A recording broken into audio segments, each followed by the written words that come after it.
Though it's going to be Kyle Busch. 2 laps to go, and he's got the advantage. He kind of turned the tables on him here with what happened at Kentucky. I know he's looking back at that, and Joey was able to pass him, so Kyle was able to kind of turn the tables today and put a move on Joey and get the lead. And well, he didn't looks like he'll hold him off. Didn't lead the most laps, but it looks like he's going to lead the most important one. I think that's more important to him, as we've seen. If we saw Joey Logano give the 18 car a lap lead there to get 5 points, you think he'll give it back to him yet? not on the next time. All right, 1 lap remaining here at the mile at New Hampshire International Speedway, and it is Kyle Busch, Joey Logano, and they have checked out by 6.8 seconds over Brad Keselowski in 3rd. So it's going to be 2 Toyotas coming home 1 and 2 as they come through turns 3 and 4 for the final time here at New Hampshire. So as he comes out of turn number 4, boys. Good job. Good job to the crew and a good job for the driver. Oh, spins. And Vickers hits the wall, contact with the 99 of Scott Speed, and it's going to hurt Vickers more than it will Speed. You see these guys still trying to race back to the line. Yeah, he was on the inside of Mike Bliss trying to take that spot away. There you see that Speed drops all the way down to about 8th position, yes. So some excitement on the last lap, a little further back in the field for Kyle, his 5th win here in 2009, the 26th in his Nationwide Series career.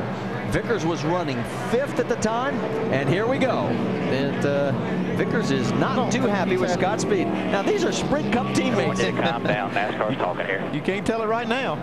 No, and I'm not sure this is over yet. I don't think so. No, he wants a little more of him. Yeah, maybe a little more. And then he brake checked him, so that's going to be good.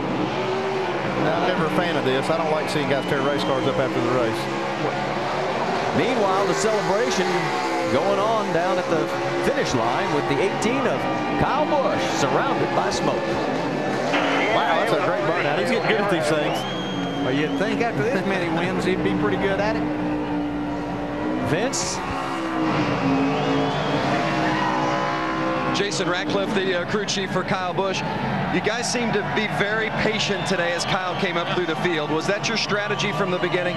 Well, we just paced ourselves. You know, we learned a lot over the last couple of weeks, and we're trying to, you know, just work on our communication to make sure that we're where we need to be at the end of the race, you know, and I think we worked on that today. And like I said to somebody earlier, sometimes it's easier to play catch-up than it is to just go up front and lead a bunch of laps. And man, we worked on this thing all day. The guys did a great job on their pit stops, and Kyle drove a great race, and we were there when it counted. The Z-Line Toyota was good all day. This team's awesome. And man, I just gotta thank God for the opportunities and for holding off the rain today. So it was an awesome day for us. Jason Ratcliffe and the 18 winners today with Kyle Busch. And that's his 9th win with Jason Ratcliffe as his crew chief. This now won on 16 different tracks here in the Nationwide Series. Of course, we'll get a chance to talk to him, and we'll check in on the battle between the Sprint Cup teammates. So far, no punches have been thrown yet. Stay with us.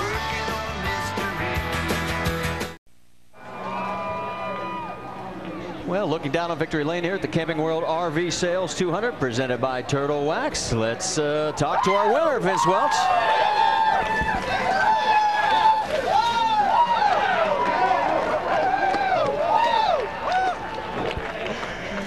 Kyle Busch winning for the 5th time this season.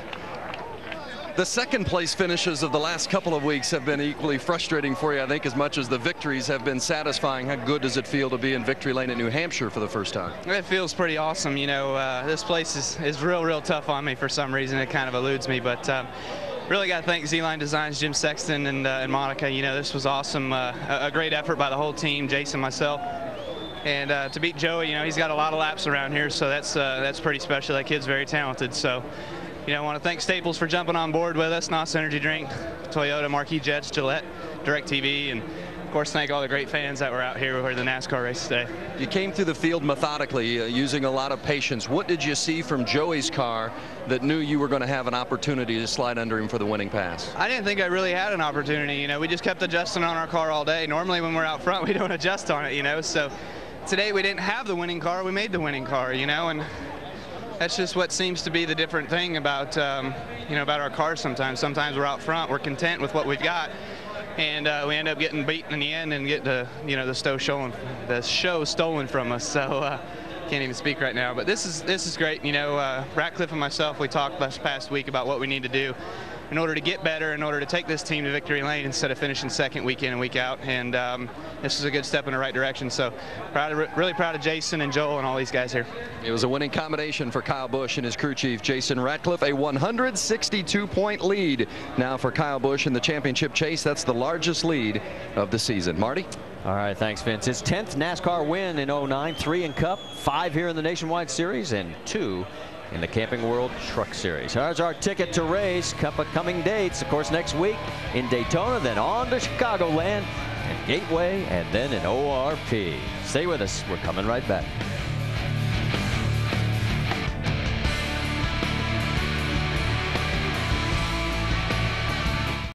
You saw on the last lap between Sprint Cup teammates, we had a little incident. Let's take you back and show you one more time.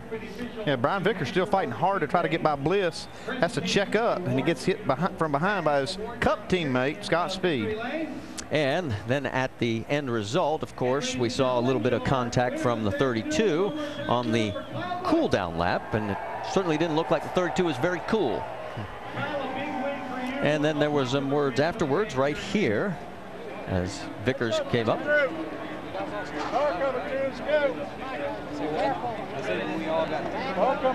Well, and nothing happened much more than that, but let's catch up with him. Jamie has caught up with Scott Speed. Well, Scott Speed had an impressive top 5 run all day long until the end. The one guy you get into is your teammate on the Cup side. What happened, Scott? Well, we all went in the last corner, like the 3 of us all together. We're all on different tires. The one had no tires. We had 2 tires. Brian had 4. So we all went in the last corner, and they just checked up. We couldn't stop in time and got in the back of Brian, and we both went up the track. So it was unfortunate for both of us. But at least we had a good run all day. I mean, Michael Waltrip did. The car was awesome all day, obviously. And, yeah, we'll keep it from here. What did Brian say to you? We saw him come up. You guys had a little talk. Well, Brian's a little bit heated for sure, but luckily we're teammates, so we'll get to talk it out. Hopefully we'll do it in counseling. All right, well, Scott Speed walks away with a smile on his face, 8th place on the day. And there you see some of the damage left on the 32 car from Scott Speed and the contact, and Brian Vickers in the 32. And you saw the exchange of words that they had right after the race was over. Yeah, you can understand the frustration from Vickers, but I also saw both sides of that. Well, Brian Vickers, though, was trying to stay off the one car and not get into Mike Bliss. And now this is what happened after the checkered flag. Yeah, this is the part I don't like. I don't like seeing guys tear up race cars when the race is over. Already got enough damage. Let's don't tear them up any worse. We'll get out here and talk about it. Do, like you said, a little counseling after the race, but don't tear the cars up. Yeah, the team owner is the one who suffers here because he's got to write the check. Yeah, he didn't do anything. And there was the hardest hit when he got brake checked by Scott and basically said, I'm tired of you pushing me. And Jamie has caught up with Brian Vickers. And Brian Vickers, what an eventful day today. Ran up there, almost charged in there for the lead for a while. But in the last lap, you and your teammate get together. What happened from your perspective? He ran into the back of us. He said we slowed down for the turn. I mean, I don't know how else to get through a turn other than slow down. I mean, I don't know what his problem is. I don't know if he's frustrated because he runs so bad in the Cup Series, but he just flat ran into us and wrecked us. I've never had a teammate do that to me.